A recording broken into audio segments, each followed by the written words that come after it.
Welcome back to Good Morning Kenya. We are glad you are still with us. Now to continue with the day's discussion, as Ram had mentioned before the break, we want to just have a look at the National Youth Service, considering they will be having the graduation better known as the Passing Out Parade this coming Friday. But before we get to all that goodness, we have with us in studio this morning the Director General of the National Youth Service, Matilda Sakwa, to just let us know how things have been so far up until we get to the graduation bit. Karibu sana. Thank you. Glad you're with us this morning. Thank you to have me. All right. Now, we were just having a quick conversation, and, maybe if you can remember the Twitter handles once more, you can always share them with our viewers. They can also be in touch with you. Yes. My Twitter handle is at Matilda Sakwa. And then at DGNYS. DGNYS. Yes. So as always, if you prefer to send any questions, comments, or clarifications that you may be needing on a more personal level, I believe her and her office will be able to address them as and when they get them. But in the meantime, the hashtag still remains Good Morning Kenya. Our official station handle is at KBC Television. My handle is Ajinwamboi. SMS number 20154. Facebook page is KBC Channel 1 TV.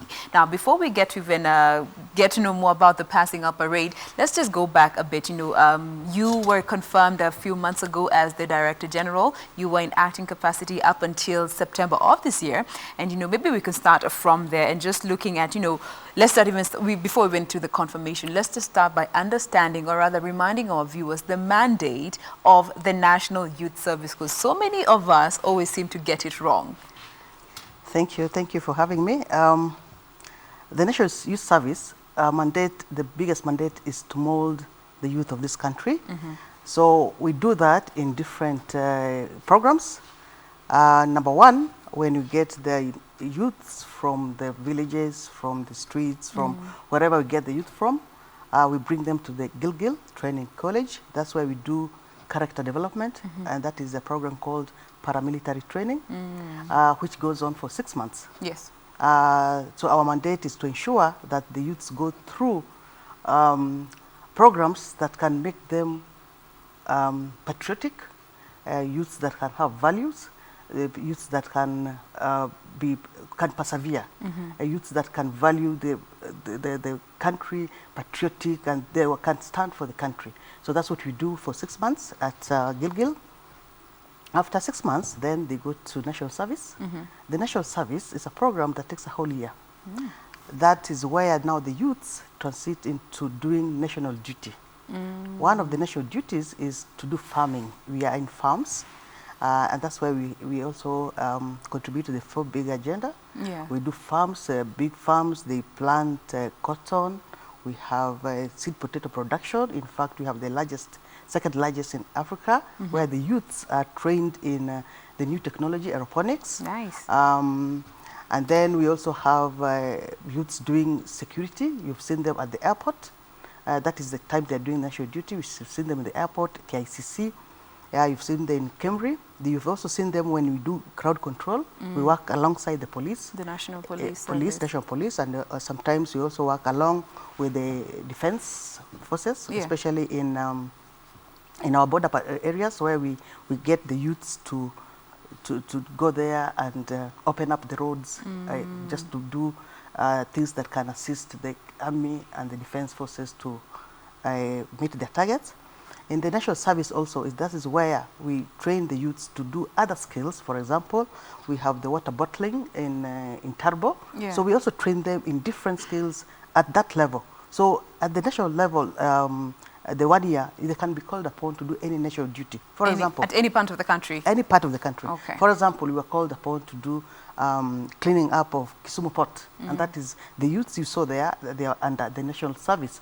You cleaned the port, we painted the port, we made sure that the water hyacinth from Kisumu itself was removed. And basically you are instilling some discipline in the youth that they can do work. That after 1 year, then they move to the next mandate, whereby we now give them skills.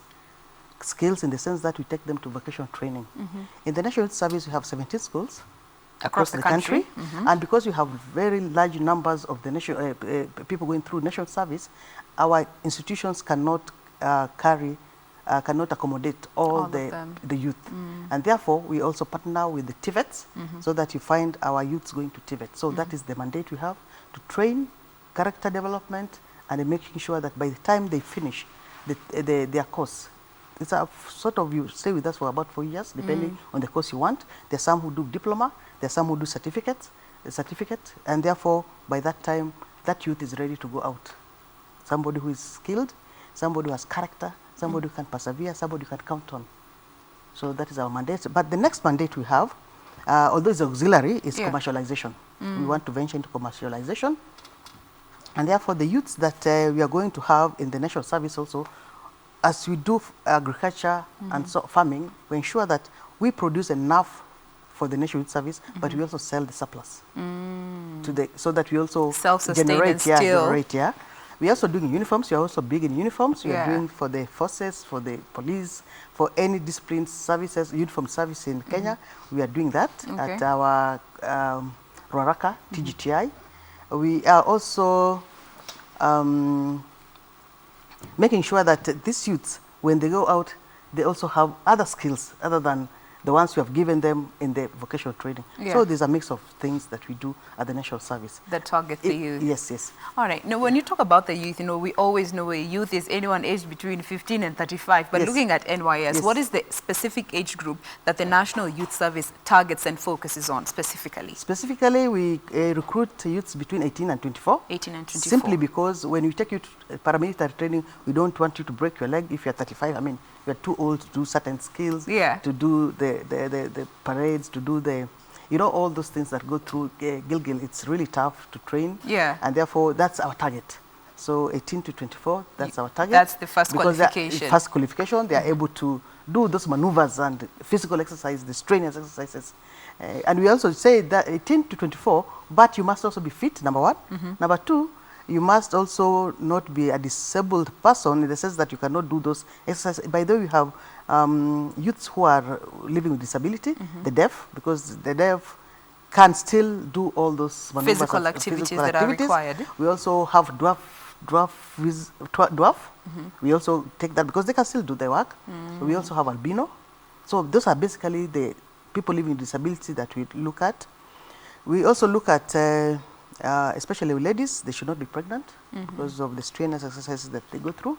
So those are the youths we'll target.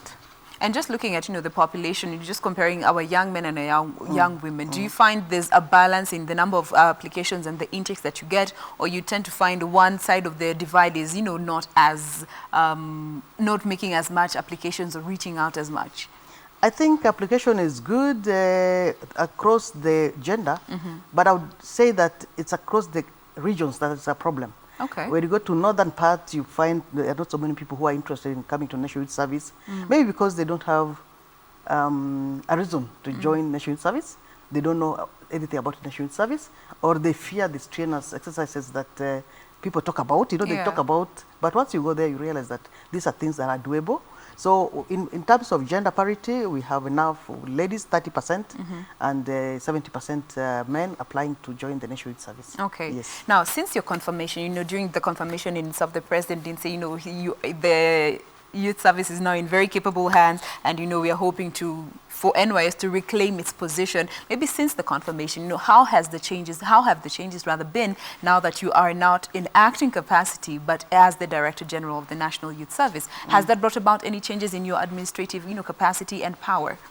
Well, sure, yes. One, once you've been confirmed, you sit pretty, you sit properly. And that's it. And therefore, any decision you're making, we are sure that those are the decision of the Director General. The changes that have been there, just before I was confirmed, remember, we didn't have a council before. Now National Youth Service as statutory body, we have a council that oversights us as management. And therefore, now what we discuss in the council activities, the DG is supposed to make sure that they are implemented. And therefore, as I've been confirmed, and I'm making sure that that National Youth Service goes back to wherever it was, even better, maybe better. I'm now sitting pretty, and I know the responsibilities, and the honors on me to ensure that I steer that National Youth Service.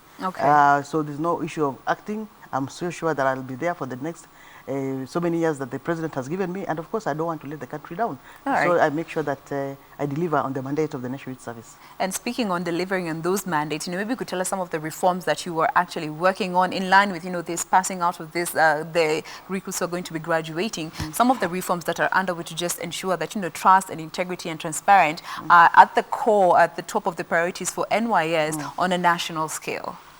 Thank you very much. Let me say that the training in Gilgil has never had a problem, even the time that there were issues. Even when there was drama. There was drama. The training went on well. Okay. The only problem is that maybe there were some hitches in terms of procurement. Now, the changes that have been brought in the National Youth Service, number one, I've talked about the council, which is now oversighting us, and the Director General is now the accounting officer. And therefore, the monies that are appropriated for the National Youth Service is the Director General that is in charge. Once the council has passed our budget, once the council has given go ahead for the procurement plan, the Director General now is in charge to ensure that all those budgets, the disbursement of the funds? Yes, disbursement of the funds are done. Number one thing that we have done at the National Youth Service is to ensure that we have decentralized the monies. Oh, yes. Because that was the biggest problem. You find that before then, you could find foodstuffs and so on being bought in the headquarters, and you take them to Gilgil, you take them to Balambala, you take foodstuffs in different parts of the country. Or those things are delivered there, then they're paid at the headquarters. So now what we have done, the changes we have put is that we make sure that the funds are taken to the commanding officers. We have 22 units. So each commanding officer is given an AIE, authority to incur expenditure. It's based on the numbers of recruits or students or servicemen who are in that unit. And therefore, it's so easy now to trace. Okay. Yeah. To track even expenses from the beginning. And that to me is the biggest, because the National Youth Service, we have 56,000 we feed every day. 56,000 servicemen and servicewomen. Now plus the 11,700 that is in Gilgil, we are talking about 60,000 plus. Yeah. People we are feeding every day. And it's so difficult to know whether the food was delivered or not, if you're paying it from the headquarters. So we are giving each CEO, each commanding officer, including the commandant of the college, to ensure that the monies that is given is supposed to buy whatever is supposed to be buy. If you say you are going to buy 10 kilos of meat, then you are supposed to buy the 10 kilos of meat for how many servicemen, servicewomen you have. Secondly, the other thing we have done is to ensure that we have a new face in procurement. I made sure that we transferred all the personnel that were in the National Youth Service, especially at the headquarters. Why? Old habits die hard. They die hard. They die hard. And therefore, as the management, as the ministry, as the government was changing the top notch, we forgot that the bottom is the part. The root is still there. The root, that root, unless you cut it off, you cannot go far. Yeah. And therefore, I'm happy the government understood my position. Treasury was able to do that through the CS Kobia, and we made sure that we changed the whole entire procurement personnel, especially at the headquarters. Yes. The other thing we did also to ensure that we have manuals that guide us when you're doing procurement. I'm talking about procurement because that was the biggest problem. Yeah. There's no problem in training. Manuals that we use, and then we're also training and retraining our staff all the time. When we have meetings, we have to take them through what we want them to do, and all the time we are in contact and what is it you're doing. And then we have feedback also. Yeah. We have developed a feedback system whereby every month we know what have you paid. Was it in the procurement plan? Have you paid the suppliers? Another thing that we did as I came in is that we made sure that we have our suppliers, registered suppliers. Before that, I think the National Youth Service didn't have a list of suppliers. That were vetted to that start were vetted to start to do the procurement with us. It was there for some time, but I think at one moment people decided to flout that rule and started doing something called quotation. You just, and that's very dangerous, especially if you are doing big business like the National Youth Service amounts. So we made sure that we put up an advert, and people came and the suppliers came. Now they're on framework contracts for 2 years, so that we know our suppliers, we have vetted them, we know where they are, we know their companies, we can know who can deliver on this. Yeah. But above that, we also keep on registering AGPO, people living with disability, women, youth, we are still on that. But we are doing that so that we ensure that the systems are correct. Yeah. But above all, what we have said and what I've said is that we cannot do any procurement unless we have a budget. You know, that has been the biggest problem. That somebody comes and says, please give me an LPO, give me an LSO, so that I can deliver food, I can deliver uniform, I can deliver blankets. If it was not in the procurement plan, and if there's no budget, we are not going to give you. And first of all, you must have a requisition. The user department must have a requisition. What is it you want? And why is it important? Why is it important? Because if you don't do that, people will bring in things. By the That way, are NYS1, one of the things that happened is that people brought in machines, very big machines for skill development, for our institutions, the schools, and then schools were saying, we didn't order this, we didn't order this. So some of the machines are still there, lying there, because nobody knows what they're supposed to do and how they use it. So, you know, you are tying in like 50 million of Kenyan money in a machine that nobody requested. That is not even going to be used. So the first thing is that you must have a requisition. Okay. So that user department will hold you accountable. You said you want this table. What is it for? What purposes? What purpose? So that you don't come and tell me, hey, by the way, you know, I have a lot of shoes in my store. Can I bring? You don't So do the that. problem was not even with the systems as was claimed. It was the personnel that were there that were manipulating the system. To me, it's a personnel, because if Mrs. Somebody feeds that system. Because that was actually one of the systems that people were saying was the biggest loophole in NYS. I don't think so. It's the people. It is it's the people that It's were not managing the system. Yeah, because that system does not work alone. The system cannot wake up in the morning and key in information that is in an individual. So it is just a chain. The person who is inputting, requisition, you confirm, and so on and so forth, until they end up till the payment. It is a chain. All right. Yeah, it's a chain. So right now we make sure that those systems work and those reforms are there. To ensure integrity, transparency, yeah, at the accountability. top. Yes, accountability. are no longer a problem. We shouldn't expect NYS3. We don't expect NYS3. The problem is that unfortunately, Kenyans are waiting for NYS3. Yes. I don't know for what reason. But it won't come. But yeah, it won't come, not under my watch. And the beauty of it is that even the suppliers themselves are wondering sometimes, because NYS used to have big monies, I dare say, big monies.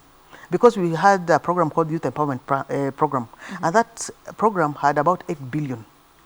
And that 8 billion, when it came in, to me, it was a good program. But individuals just didn't want to follow the procedures.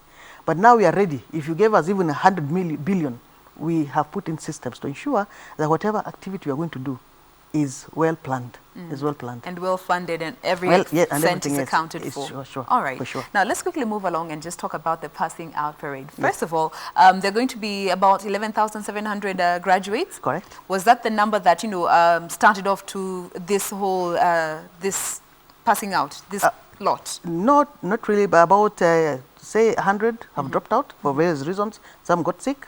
Some just couldn't sustain the paramilitary training. Yeah, and it's unfortunate that they dropped out at the first week, 2 weeks. Yeah, some of them got jobs, by the way. You know, when you're in Gilgil, we cannot stop you from also looking for.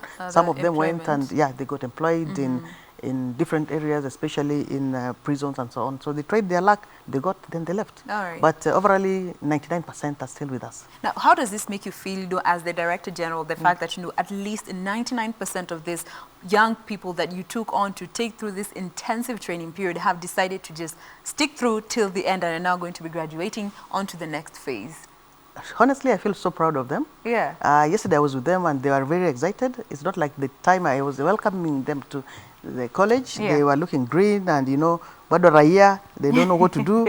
And they thought that is hell, but I think they've enjoyed every bit of it. Because when you look at them, you even see some transformation in them. You can see some appreciation in them. Yeah. You can see the activities that they're doing it with a lot of passion, because now they're trained. They understand why they should be in the National Youth Service. And I dare say that I wish all the youths go through the National Youth Service just to get that bit that you can never get anywhere in the Republic of Kenya. So that you also start having some value system, you know, that you appreciate anything you do. So that is very wonderful. When I see them, I'm happy that you are transformed a youth that otherwise would be a criminal. Yeah. Or anyway, otherwise, you know, those bad things, Yeah. to somebody who is responsible. I'm very sure if they left the initial service, even at this stage, you can still be comfortable having that youth with you. And I would want to say that anybody who has gone to the national service, when they transit into job market, the feedback we get is wonderful. And before we actually get to understand, you know, the opportunities that lie for them, you know, when it comes to the awareness about the National Youth Service and what this training offers, do you think enough is out there to just even encourage parents to urge their children to go this direction? Or more needs to be done to encourage it? It's very, very unfortunate that majority of people don't understand what the National Youth Service stands for. I think most of the people who know the National Youth Service, they think about what were vijiko. You know, that's how they usually call them.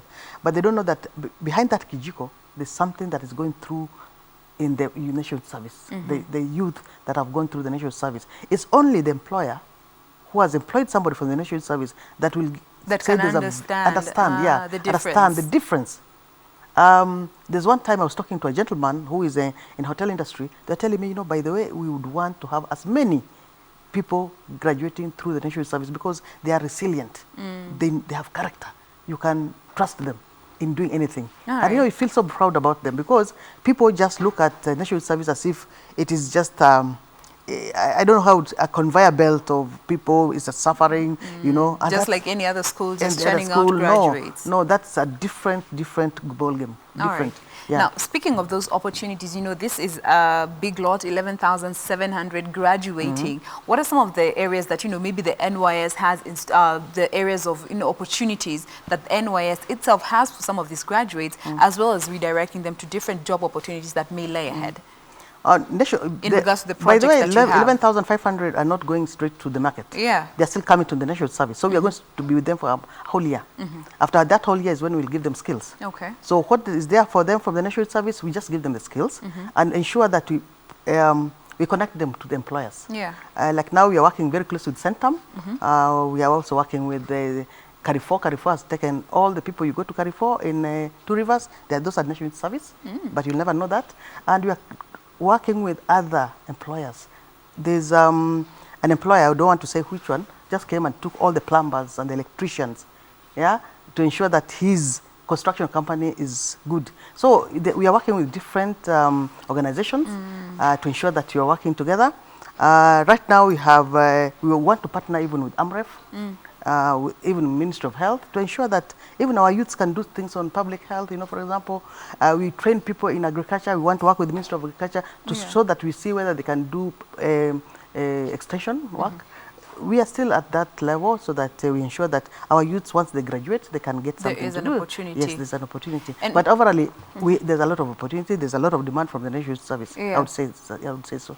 And maybe for our viewer out there who is watching and maybe they are a potential employer and they're wondering what is the process towards getting to work and, you know, get some of these graduates to join the employment side with them. How do they go about that?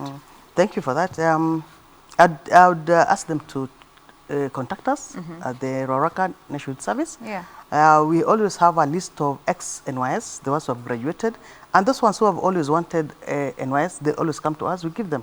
And there's quite a number of employers who ask. So please just write to me, the Director General. We'll give you whatever skill you want, we'll give you. Yeah. We have different skills. We'll give you drivers, plumbers, electricians, people who have done agriculture, you know, all that we can give you so that your farm or your organization gets some of the best qualified youth that you'd want to work with. And some also, you also get to ensure that wherever you're sending this youth is safe for them. It's safe for them, not just about sending them out. No.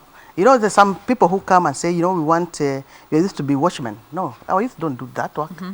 We are professional. We are really, really professional. So, and then even some departments in government don't still understand what the role of the National Youth Service is. You'll find that when they have a crisis, maybe it's dirty and so on, we are not there to do the dirt. we are professional. We are professional. And therefore, when you come to us, we'll tell you exactly what you can do and how far you can go. Because these are our youth, these are our children. So you just don't send your children to because places. Because there's somewhere to go. Yeah, no, you don't send your children to a place where you know it's not safe. Yeah. So we take them to safe, and we also know who is this employer. For example, if it's a question of employment, and if it's a question of national service, we know where else we are going to put them. All right. So we are really conscious about that. All right. Yeah. Now, looking at the passing out parade that's going to be taking place this Friday, tell us a bit more about that, where it's going to be for the benefit of our viewers. Who are we going to be expecting there? The dignitaries? Is the president going to be there as it has been? Tell us more about that. Thank you very much. The graduation will be on this Friday, 6th. And we expect everybody, parents, well-wishers, dignitaries to be seated by 10 o'clock. We are expecting His Excellency the President, who is so passionate about the youth, to come and grace the occasion. And we'll be having a lot of displays, a lot of things that the youth have done, drama, traditional dance, choirs, you know, just from the youth. And we expect people to realize that it's going to also have a lot of traffic jams on the Gilgil Highway. So you come early. It's good for us when you come early so that you sit early. And we are praying that the weather will be good. It will be definitely be good so that you can see our young men and women pass on that day. So we want to welcome everybody to come and just see how we can transform somebody to something very nice, somebody who is now you can count on. And it's normally very beautiful when you see the young people, the change that is there, and the enthusiasm and the passion. You love it. You love it. So I want to welcome them all. Now, as we bring the conversation to a close, maybe just to reassure the public when it comes to this role that the NYS has to play, in as much as there has been so much negativity and negative influence that has always surrounded the National Youth Service, just to reassure even the parents out there, our potential employers, the government, and everyone who has a role to play when it comes to just empowering the youth and just trying to kill these levels of unemployment that are really affecting the youth. What would you say to us that to just keep them trusting in the National Youth Service? Thank you. Please trust a National Youth Service. Why? Because when you bring your youth to the National Youth Service, you get a good transformation. Somebody you can count on, as I've said. And let me say that there's a lot of unemployment out there. The National Youth Service actually focuses on the most very vulnerable youth in this country. Those are the ones we admit most of the times. And therefore, you trust the National Youth Service to produce somebody who would not have been something had it not been for the government coming in, stepping in to ensure that that youth has something called a skill. Most people normally ask, after the National Youth Service, what next? What next? I always ask them, after the university, what next? Yes, what next? At least the government has given you a skill, and that skill you can use it forever. Forever. Because the skills that are given at the National Youth Service are the skills that are needed in the market. If I give you a skill to be a plumber, if I give you a skill to be to do agriculture, a skill to do tailoring, a skill to do fashion design, a skill in hospitality and hotel industry, that is yours. You can go out there and get employed. And the plus thing you have is that you are a youth that has come from the National Youth Service with character. You see, and therefore, you trust us with your children, trust us with your youth to ensure that they get jobs. And the youths that come can attest to whatever they have gotten from the National Youth Service. It's not just like any TVET, by the way, the National Youth Service. It's not like any other TVET. It's not just like a university, no. It is something else. It's something that you can only experience when you come to the National Youth Service. And I would dare say that the government, as they have a lot of faith in us, and the president has a lot of faith in the National Youth Service because he understands exactly the kind of youth that comes out of the National Youth Service.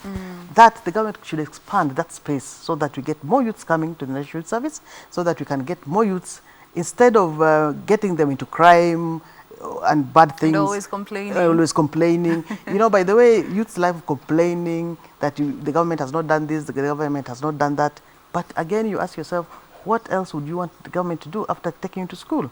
So it's only in national service. I'm very sure and 100% sure the youth that go to the National Youth Service will not ask that question because they know they're patriotic. After they have values. It's a whole different mindset and conversation. Because the youths are very fragile. They're always in a hurry to get jobs and do that and so on. But what they forget is that youth, very soon you are going to be an adult. And you also start wondering what is wrong with these youths. It's because you yourself, as a youth, you didn't understand yourself. Yeah. So it's only in the national service. And I would say that there are these programs, for example, like the scouting in school. We should build those ones so that people start having character at that level. From a very young age. From a very young age. So that by the time you become a youth, you know exactly what you're supposed to do. Okay. So that you also become responsible for yourself.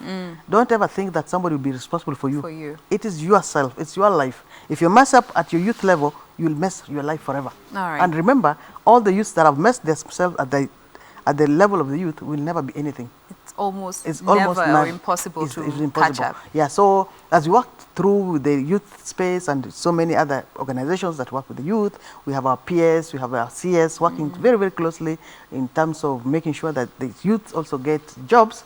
The National Youth Service is also doing its bit so that we can, it's only that the National Youth Service can only take a few. Yeah. But those few, I'm very sure they can be catalysts. They can go out there and spread the gospel to change others, so that these youths who are out there also appreciate that it's good to have character. Okay. Yeah. Now, speaking of, the number of youth that you can be able to take now, this lot has finished, the first stage of training. They're on to the next one. Yes. And there is a next lot that is expected to be coming soon. For those who are wondering how to go about registering and being part of and actually being one of those who are going to be selected, how do they go about that? Where can they get all the information to know what they need to do, all the qualifications that they need to check in order to be in the next lot? Thank you very much. We are soon going to announce, probably in January. We'll advertise in the newspapers, all newspapers. I'll also hopefully come to the radio stations, especially KBC, and just tell you the date of the recruitment so that we can tell you exactly when you want to recruit, how many people we are going to recruit. But basically, we want D- and above.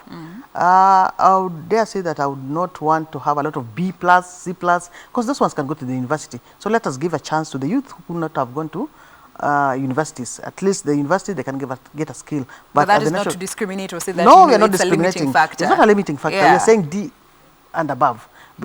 Because they are doing NEC exams. We are just doing other exams like any other youth. And therefore, they must have the criteria. Then they must be healthy, as I've said. You must not be pregnant if you're a woman. Persons living with disability, depends on what kind of disability, but it's open to all the youths. So we are going to announce the program, and we go through to all the 47 counties, and we also go to all the 270 sub-counties. We recruit there, and we hope that the youth will come. Yeah, I hope they're going to have a better